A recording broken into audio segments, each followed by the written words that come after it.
so nice to see everybody. We are going to make and talk about an instrument, and that instrument is, I bet you know what this is. It's a drum. You're right. Now this is one of the drums that I use at school, right? But you can make your own drum if you don't have one at home.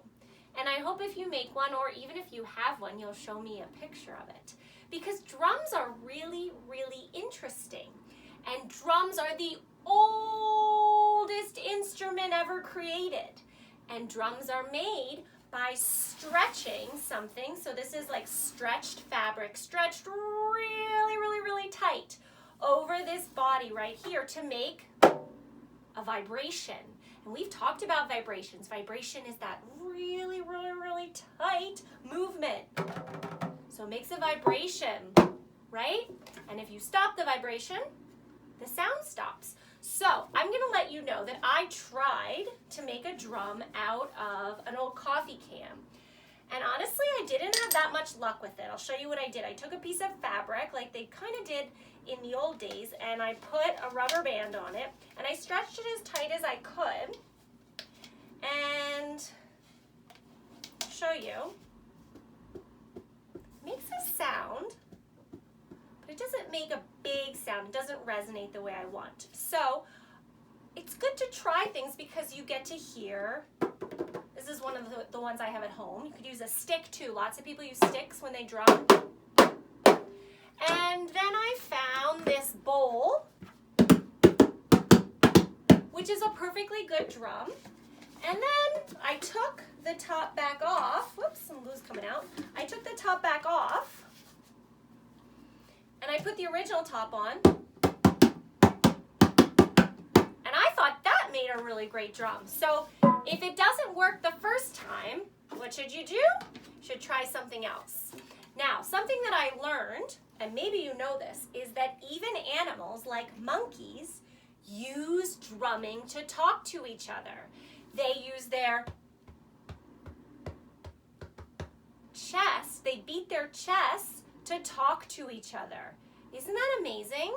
So drumming is a really, really cool thing. So, are you guys ready to play the drum with me? Yeah? All right, here we go. All right, let's hear your drum. Touch the drum and feel it tickle. Touch the bass drum. 1, 2, 3. Good. Let's do a little bit with our fingers. 1, 2, 3. Good. Can you move your fingers? Good. Touch the drum and feel it tickle. Touch the bass drum. 1, 2, 3. Good. Now tap it. Good. Drum and feel it tickle. Now let's do a big one. 1, 2, 3. Good. Now tickle. Good. And 1, 2, 3. Feel your fingers as they wiggle. Feel your hands on the big bass drum. Touch the drum and feel it tickle. Touch the bass drum. Good. Did you hear that 1, 2, 3? That's a pattern, a rhythm pattern. 1, 2, 3. And drumming is a great way to start getting used to rhythm. You could play all the same. Or maybe you want to play. Awesome. Now, let's think about some animals and the sounds that they would make if they were on our drum. Now, I love this one. This is it's a snake. So the snake is on our drum, and it would make this sound. That's a great sound. That's the snake on our drum. Now, what if we had a little mouse? What do you think a mouse might sound like on our drum?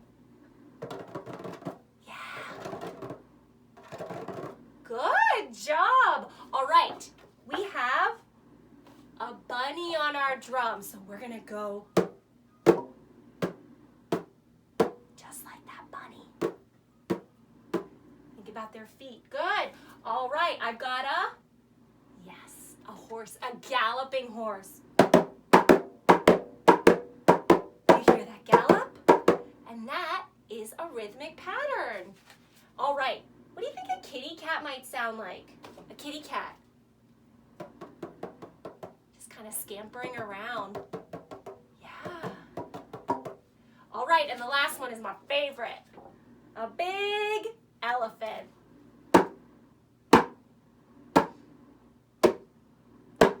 Wow, what great animal sounds you made on the drum. Good job, everybody.